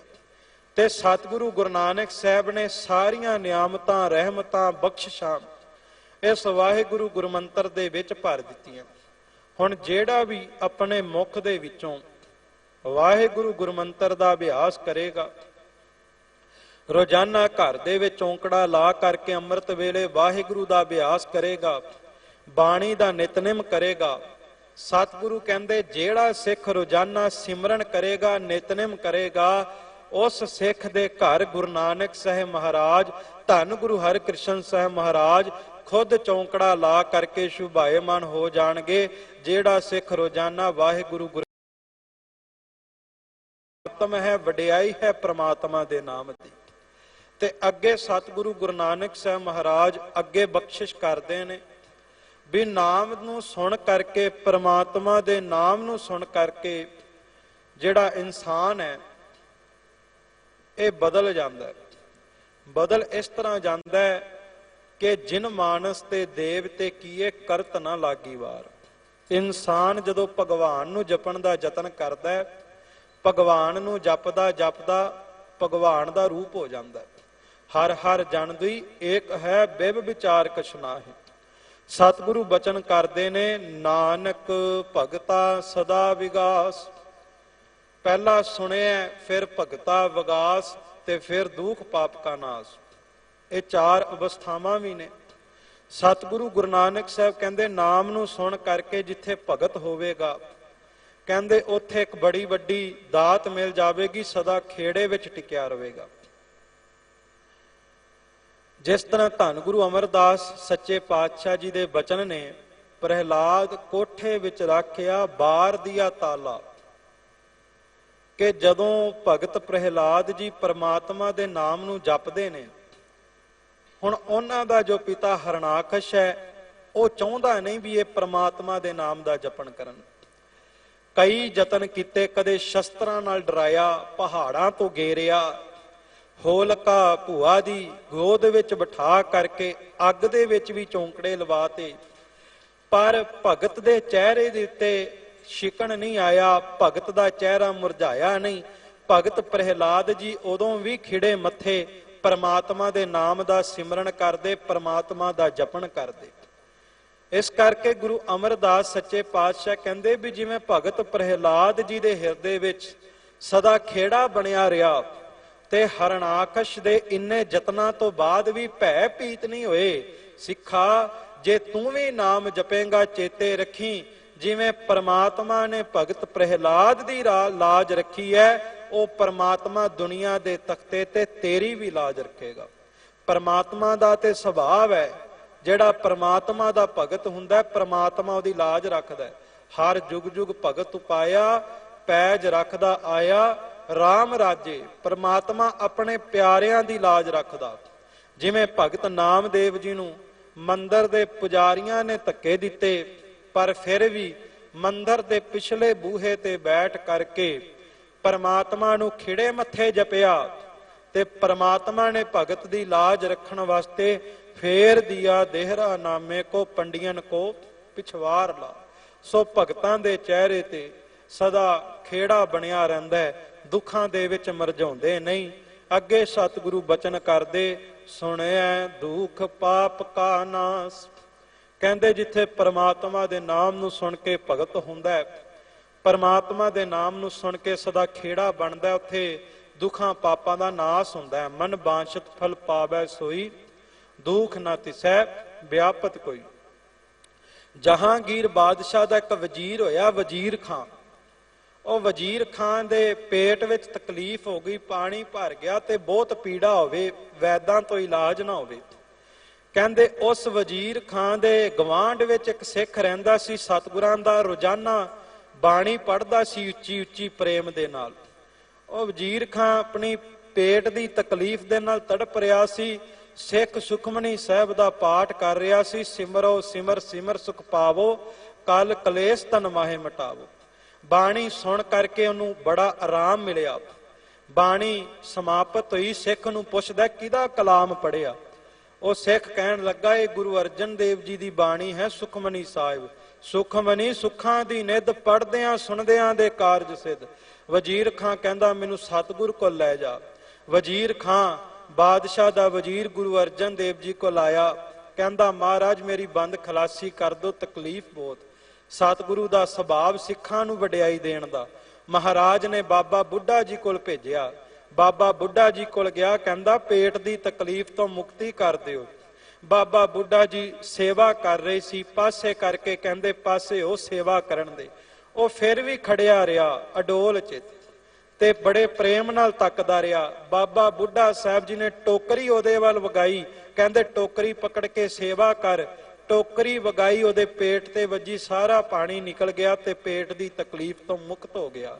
ਸੋ ਇਸ ਤਰ੍ਹਾਂ ਪ੍ਰਮਾਤਮਾ ਦੇ ਨਾਮ ਨੂੰ ਸੁਣ ਕੇ ਵੀ ਦੁੱਖਾਂ ਪਾਪਾਂ ਦਾ ਨਾਸ ਹੋ ਜਾਂਦਾ ਹੈ। ਇਹ ਸਤਿਗੁਰੂ ਗੁਰੂ ਨਾਨਕ ਸਾਹਿਬ ਨੇ ਇਸ ਪੌੜੀ ਦੇ ਵਿੱਚ ਨਾਮ ਦੇ ਸੁਣਨ ਦਾ ਮਹਾਤਮ ਦੱਸਿਆ ਹੈ। ਸਤਿਗੁਰ ਕਿਰਪਾ ਕਰਨ, ਸੁਣਿਆ ਸੁਣਾਇਆ ਆਪਾਂ ਆਪਣੇ ਜੀਵਨ ਵਿੱਚ ਕਮਾ ਸਕੀਏ। ਬਾਣੀ ਦੇ ਅਰਥ ਅਗਾਧ ਬੋਧ ਨੇ, ਰਸਨਾ ਦੁਆਰਾ ਕਥਨ ਨਹੀਂ ਕਰ ਸਕਦੇ। ਵਿਚਾਰ ਕਰਦਿਆਂ ਨੇਕਾਂ ਭੁੱਲਾਂ ਹੋਈਆਂ ਆਪ ਜੀ ਨੇ ਬਖਸ਼ ਦੇਣਾ। ਆਪ ਸਭ ਸੰਗਤਾਂ ਦਾ ਧੰਨ ਗੁਰੂ ਹਰਿਕ੍ਰਿਸ਼ਨ ਸਾਹਿਬ ਜੀ ਦਾ, ਗੁਰੂ ਗ੍ਰੰਥ ਸਾਹਿਬ ਜੀ ਦਾ ਧੰਨਵਾਦ, ਜਿਨ੍ਹਾਂ ਆਪ ਸਭ ਸੰਗਤਾਂ ਦੇ ਦਰਸ਼ਨ ਕਰਵਾਏ। ਸਿੰਘ ਸਾਹਿਬ ਗਿਆਨੀ ਰਣਜੀਤ ਸਿੰਘ ਜੀ ਅਤੇ ਦਿੱਲੀ ਸਿੱਖ ਗੁਰਦੁਆਰਾ ਪ੍ਰਬੰਧਕ ਕਮੇਟੀ ਦਾ ਧੰਨਵਾਦ। ਆਓ ਇੱਥੇ ਹੀ ਸਤਿਗੁਰੂ ਨੂੰ ਹਾਜ਼ਰ ਜਾਣ ਕੇ ਫਤਿਹ ਦੀ ਸਾਂਝ ਪਾਈਏ। ਸਾਰੇ ਹੀ ਉਚਾਰਨ ਕਰੋ ਜੀ, ਵਾਹਿਗੁਰੂ ਜੀ ਕਾ ਖਾਲਸਾ, ਵਾਹਿਗੁਰੂ ਜੀ ਕੀ ਫਤਿਹ।